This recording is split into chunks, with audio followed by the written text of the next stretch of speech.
A lot of people ask me how I managed to clear every single high and mid-tier cave on our starting kingdom in just a few days. So in this video, I decided to make a video dedicated to farming caves as fast as you can, but simply all you need is your game client and a browser. To simply put, what I do is copying the coordinates on this Excel sheet and just paste them in-game to find the caves. But these coordinates are not the same for every single kingdom. There are a few key things when you are using an Excel sheet like this. I will explain how to use it in a bit. And of course, I will be posting this Excel sheet on our Discord, so make sure to join if you haven't. Link is in the description. But simply, as I said, we need the game client and a browser. And since we will go back and forth between the browser and the game, you want to use a fast browser. In this case, I'm using Opera GX. This browser simply made for us, made for gamers. And if you click on GX control, you can even make it faster by limiting the network usage, RAM usage, and CPU usage for the browser, which is a great feature to make it, as I said, even faster while you're gaming. And even if I turn these off, it is still 20% faster than Google Chrome. How about that? Depending on the power of your computer or how many programs that you're running at that moment, you can, let's say, turn on RAM limiter and either allow Opera GX to use full RAM, or you can select the minimum so that your game or other programs on your computer that are running at the moment runs more smoothly. And as I said, you can do the same for CPU. I don't need to open new tabs for things that I use every single day. Instead, boom, I have my Discord here. I have my Twitch here. You can click on player and access to your Apple Music, Spotify, YouTube Music, whatever you are using, just with one click. And you can download it to your mobile phone as well with the QR code on your screen right now, and you can connect it to the desktop version. And if you want to download it to your computer, links will be in the description and in the pinned comment. First of all, let's talk about why investigating caves are very important in your first kingdom and your second kingdom, your final kingdom. On your screen right now, you should be seeing my cave opening. I had to record it on my phone. But as you will see on that video, basically you are not spending, you are not doing anything major. You are just sending scouts to caves and you get a bunch of good rewards. These rewards, maybe in the late game, they don't matter much, but at the start of the game, they really help you a lot. But when you're investigating caves, there is one crucial point. You have to keep that in mind. Every single character in Rise of Kingdoms is capped with 400 caves. This means what happens after 400 is, it doesn't matter if you investigate a high tier or mid tier cave, every single time after investigating 400 caves, the reward that you are going to get from investigating a cave is always be low tier. So the reward will always be low tier after investigating 400 caves. So for some reason, somehow, if you investigate only low tier caves, 400 low tier caves, after that point, it doesn't matter if you send a scout to high tier or mid tier caves.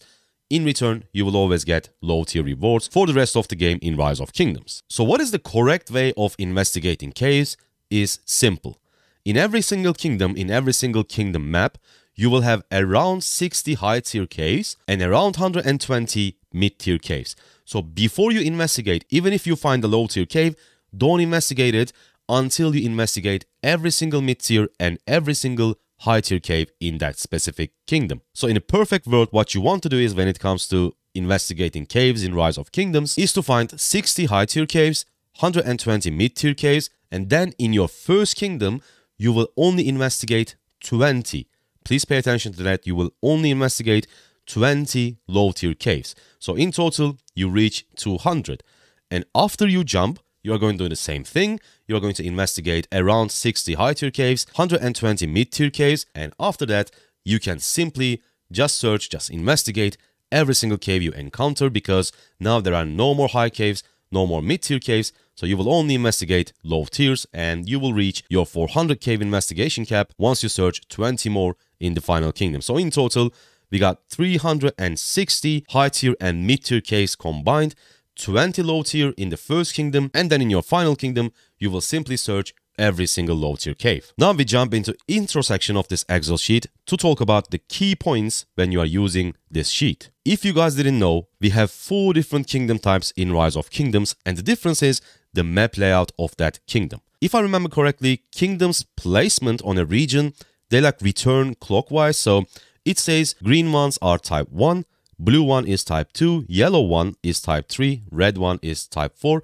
and they repeat twice. So Kingdom 2297, let's say it's like this, Kingdom of Ayutla, and then we have Kingdom of Tilapa 2298, so it rotates, and then we have 2299 colored with yellow, which means this is Kingdom type 3, and then we have Kingdom 2300, Kingdom of Puelba, and it is type 4 because it's colored red. And again, as I said, it's going to repeat. So kingdom 2301 is kingdom type 1, green type kingdom again. Knowing your kingdom type is very important because that is how you're going to use that Google document. Because as you can see on the bottom, we have different coordinates for each different kingdom type. So my starting kingdom was type 2. That's why this is the only sheet that I care about, type 2, because that is the type of the kingdom that I'm in right now. And on the right side, you can see providences 1, 2, 3, 4, 5, 6. What you can do, because sometimes you don't have all the time, maybe even 10 days of your pre-jump is not enough for you to farm every single high and mid-tier cave. So what you do is you start with the providence with the highest number of high and mid-tier caves. For example, in providence 5, which is this one, we have 22. In providence 4, we have 24. Providence 3, 22 again, 15 and 20. So what you want to do is you want to start farming at providence 4, which is the one on the bottom right. And then what you do is obvious. You just copy this and paste it in game. Copy this and boom. Here's your cave. As you can see, I have already investigated it. So that's pretty much all you need to investigate every single high and mid-tier cave. But one trick that I can show you is that it's about scouting, because let's say that this whole area is covered in fog, right? Even though this area is covered with fog, you will still be able to see these sanctums and other things. So what you can do is you can click on the sanctum and then you can just zoom out a little bit and you see if there are any cities around it. And if there are, what you do is you click on it, scout, and boom. You just scout that city, and what happens is your scout will discover a lot of fog on its way to scout this city. As you can see, mine is going to discover pretty much nothing because I've already cleared a lot of fog. But imagine this whole area is covered with fog. So just with one click, I will be able to clear a lot of fog. Now, a few quick disclaimers before I end the video. The accuracy of these coordinates is 100%, right? If you go to this coordinate in your kingdom, if you selected correct kingdom type, you will find that high or medium cave. But the thing is, the reason why I kept saying like around 60, around 120 mid caves is that there might be caves, high and mid tier caves in your kingdom that is not on this Excel sheet. You will probably find 1 or 2, maybe 5 or 6 extra caves that are not included in the sheet, because on the video that I showed you, my cave rewards, the cave chest openings, I only had 400k power. Now I have over 2 million power, and between that time, I think I found 4 extra mid-tier and 1 extra high-tier cave. So once you complete this whole Google document sheet, investigate every single cave. If you have the time, do not stop. Just keep uncovering, keep clearing fog in case there are more high-tier and mid-tier caves. And one more thing is, let me close this real quick, is the level of your scout camp.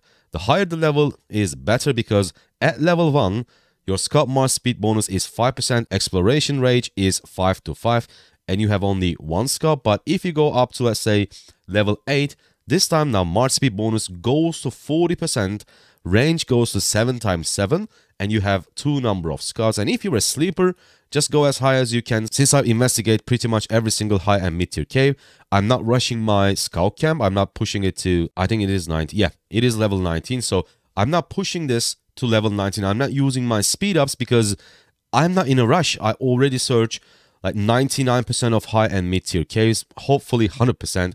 But still, I have the time. So I'm sending scouts to the fog in case, as I said, if there are more high and mid-tier caves. And I think I will be jumping to our final kingdom.